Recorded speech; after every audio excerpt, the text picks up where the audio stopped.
Oh man, what's good YouTube? You know what it is, man. Show boy Mickal Naps, aka Mr. Nappy Hair Boy. Today's video, man, we got never retire in your 20s. It will end like Amanda Bynes. Now remember, this video was about 4 months ago, but now if you watch Quiet on Set, you know the reason why she ends up, saying whatever this is supposed to be about, why she retired at 24. Now we know why, but let's get into the video though.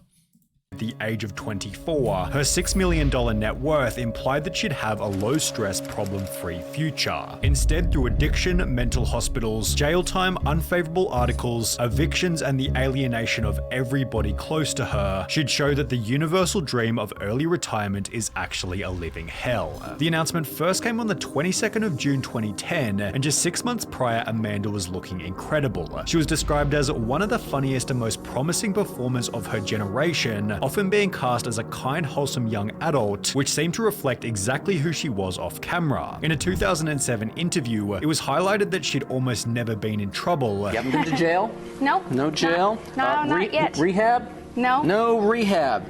Amanda Bynes, what kind of a starlet are you? I know, what's wrong with me? The reason for which being that she valued career longevity. I just have my eye on the prize, which for me is a long career, and I just... Now we do know the show where I think people really recognize her really from is from the Amanda Show. Now, first, I wasn't really able to grow up and watch the Amanda Show and all that, so I don't really know, but I know she's from that. But I do know if you watch Quiet on Set, you know that that stuff has happened to her and all that. I don't want to blow what I've worked so hard to achieve. Before the interview ended, she'd add that she wasn't attracted to any kind of partying. I'm not interested in that. The club scene and drinking doesn't appeal to me, so it's actually easier for me not to do it. However, it seemed Amanda was telling a naughty little fib. Turns out she'd begun experimenting on the set of Hairspray 1 year prior, inspired by an article in a magazine that called Adderall the new skinny pill, and they were talking about how women were taking it to stay thin. I was like, well, I have to get my hands on that, before stating I started smoking marijuana when I was 16, even though everyone thought I was the good girl. Her usage was then exacerbated by the failure. See, people that say they're the good person or the good girl or good child of her side business in 2009, after which she was losing high-profile movie roles for getting too cooked whilst on set. When I was doing Hall Pass, I remember being in the trailer and I used to chew the Adderall tablets because I thought they made me more high that way. It was the mixture of being so high that I couldn't remember my lines and not liking my appearance that prompted Bynes to pull out of the film. After removing herself from Hall Pass, Amanda starred in one final movie, Easy A, the premiere of which becoming the straw that broke the camel's back. Bynes recalls attending a screening of her last film, Easy A, and having a different reaction than everyone else to the movie. I literally couldn't stand my appearance in that movie, and I didn't like my performance. I was absolutely convinced I needed to stop acting after seeing it. In a foggy state of mind, Amanda announced her retirement in 4 spontaneous tweets reading, "Being an actress isn't as fun as it may seem. If I don't love something anymore, I stop doing it. I don't love acting anymore, so I've stopped doing it. I know 24 is a young age to retire, but you heard it here first, I've #retired. Although with an unresolved substance problem and nothing else to do, Amanda's usage continued to escalate. I just had no purpose in life. I'd been working my whole life and now I was doing nothing." She continues, "I had a lot of time on my hands and I would wake and bake and literally be stoned all day long." Around this time, Amanda said she started hanging out with a seedier crowd and I isolated a lot. "I got really into my drug usage and it became a really dark, sad world for me." It was with this seedier crowd that Amanda began to frequent night. See, I feel like she was kind of crying out for help, but not really saying it. I feel like she needed the help. I feel like she's a good actress. I don't think she really needed to retire. Anyways, I feel like she just really needed the help. But she didn't get the help that she needed, and now it's just clubs, eventually leading to her first of many mugshots. She'd been arrested for sideswiping a police car, hit and run, and driving under the influence, which she'd attempt to solve not through the court system, but rather by tweeting at the president. "Hey Barack Obama, I don't drink. Please fire the cop who arrested me. I also don't hit and run at the end," although the post was met with silence. Despite the unfavorable press, Amanda continued to party in the public spotlight, even claiming in a People magazine magazine interview that she was doing amazing while adding, "I'm not talking about being arrested for DUI because I don't drink, and I don't drink and drive. It is all false," although according to others around her, Amanda was completely delusional. People around Amanda are really concerned about her, a source tells People. She tells people she doesn't party or drink, she doesn't realize she has a problem, which is followed by some rock-solid evidence confirming this. Just 2 days after claiming that she was doing amazing, Amanda was dropped by her agent, publicist, and lawyer, with an article stating all three people are telling similar stories. Bynes was a dream client for years, but she became extremely difficult in the past 12 months, some say uncontrollable. All three members of the team made multiple efforts to help Amanda before she went radio silent. Eventually, the team decided to cut bait, acknowledging they can't help someone that doesn't want to be helped. Clearly fed up by her portrayal in the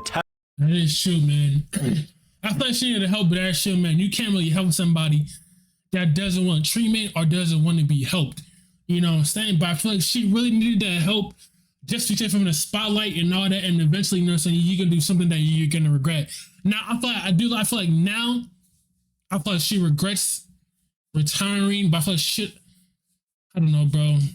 Cause I imagine like now she probably still getting acting roles, probably like on Netflix, a new movie on Hulu, you know what I'm saying? She could have, like, she could literally be in a movie literally on Netflix or a TV show. Tabloids. Amanda found herself in physical altercations with the paparazzi, as well as in verbal altercations with other high-profile celebrities. For example, she'd make a tweet reading, "At Rihanna, you look so ugly trying to be white," who'd then respond by stating, "Yeah, see what happens when they cancel intervention?" Amanda then responded to this by stating, "At Rihanna, unlike your fugly face self, I don't do drugs. You need the intervention, dog. I met your ugly face in person, you aren't pretty, you know it." In a different tweet, Amanda simply wrote, "At Miley Cyrus, you're ugly," who take the more mature approach by responding with, "I won't even entertain that thought. I was rooting for her comeback until she started attacking me," with Amanda's callouts being pretty clear projections, as she wasn't looking so great herself. Not even 3 years after retiring, she'd post this video to her Twitter with the caption, "I'm sucking on a Sour Patch Kid listening to music getting ready for tonight," prompting concern from her now declining fan base. She is seriously such a pretty girl. It's so sad seeing her like this. Something is definitely not right.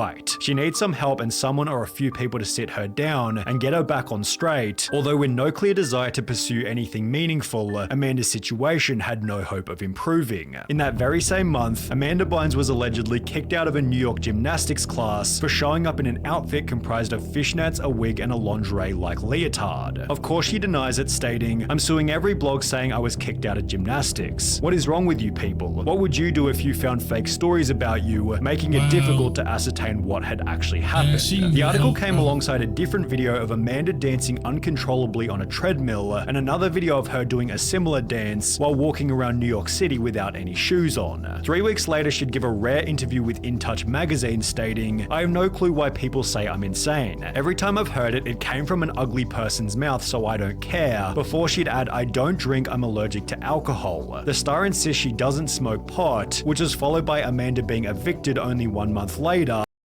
This is just sad, bro. This is really just sad, bro, to really think about it, how she went from the actress that everybody knew, bro. She was on TV, not TV shows, but TV shows, you know what I'm saying, doing interviews, this and that, everybody knows her, paparazzi, and then she went to doing bad, drinking, getting arrested, all this. And this is the same thing that literally happened to Lindsay Lohan. Now, Lindsay Lohan got her life back on straight. Now, I feel like Amanda Bynes can get her life back on straight. You know what I'm saying? She just for smoking pot in the lobby of her building. Because if Lindsay Lohan can get back on straight or get her life back on straight, then Amanda Bynes. As a result, she'd make her way over to the Ritz-Carlton Hotel, where she'd bring the receptionist to tears by telling the worker she was too ugly to check Bynes in. After a 9-day stay in the building, Amanda was kicked out for removing smoke detectors, which accompanied other photos of the messy state the room had been left in. In the process, Amanda racked up a $9,000 hotel bill, which likely contributed to the $1.4 million she'd reportedly spent in only a couple of months. Amanda apparently withdrew $100,000 from her bank bank on June 4 and a further $100,000 on July 2nd, showing that she was spending about $100,000 every 30 days. Contributing to this was one single taxi ride from New York to Los Angeles, which she used as an alternative to flying, given airports didn't accept Google as a form of identification. Once back in Los Angeles, she'd pour petrol on a random person's driveway before setting it on fire. In the process, she'd accidentally spill some of the petrol on her dog, prompting her to take it to a nearby convenience store for a wash, where she'd be kicked out by the owner for walking into the back without permission. The bizarre evening led to her first stint in a mental hospital, after which she'd attempt to fix her life by going to rehab, reconciling with her family, and rediscovering purpose by enrolling in fashion school. To signify her fresh new start, Amanda had some of her tattoos lasered, which accompanied a series of tweets implying that things were back to normal. That would be until 5 months later, when she was once again arrested for driving under the influence. That very same month, Amanda was kicked out of fashion school for showing up high and causing quote horrendous arguments. 4 weeks later, Amanda made another absolutely insane tweet, claiming that she'd been microchipped by her parents, before stating that she was now engaged to a 19-year-old who she'd met in a fishing shop. It was then reported that what? So she was forced to, so you're telling me rehab didn't even help her at all?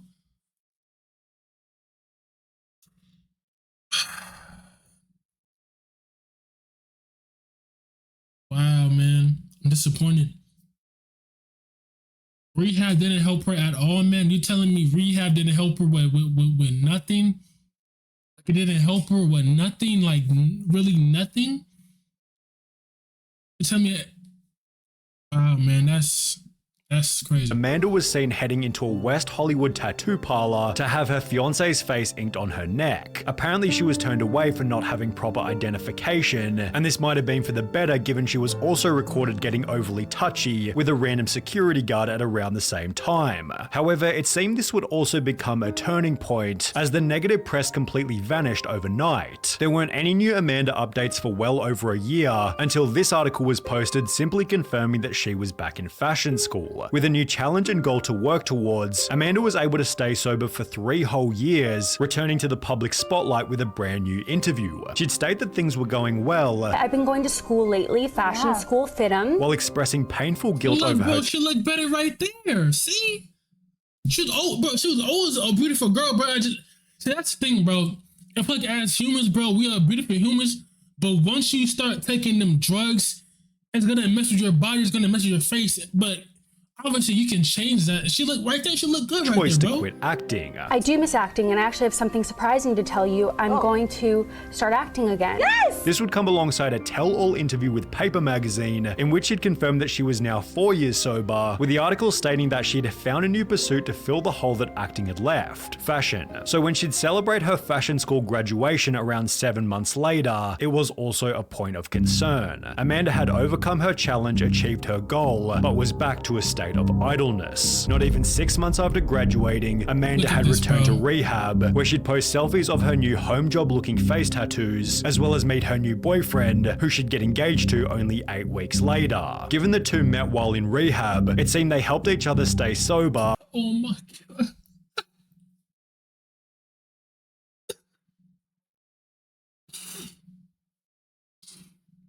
Bro, I don't understand, bro. She was doing better, and now she's like this again, Although bro. after a rocky 3-year relationship, it eventually came to an end. In the days that followed their breakup, Amanda was recorded by a fan in this video. Amanda, say what's up. What's up? We just walking the streets of Hollywood.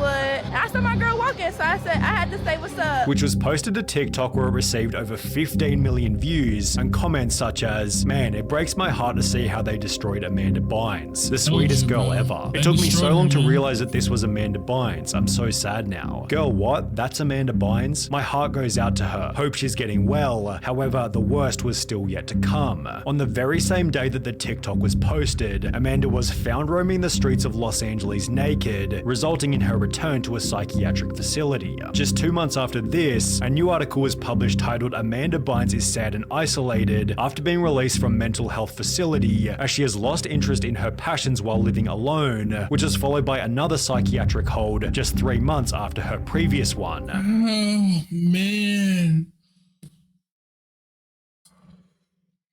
More optimistically, however, it was shown in September 2023 that Amanda was making an effort to remove her face tattoos, which you could argue is at least a step in the right direction.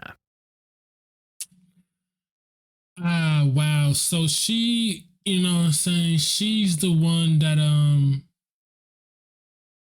I remember her, bro. What was that show called?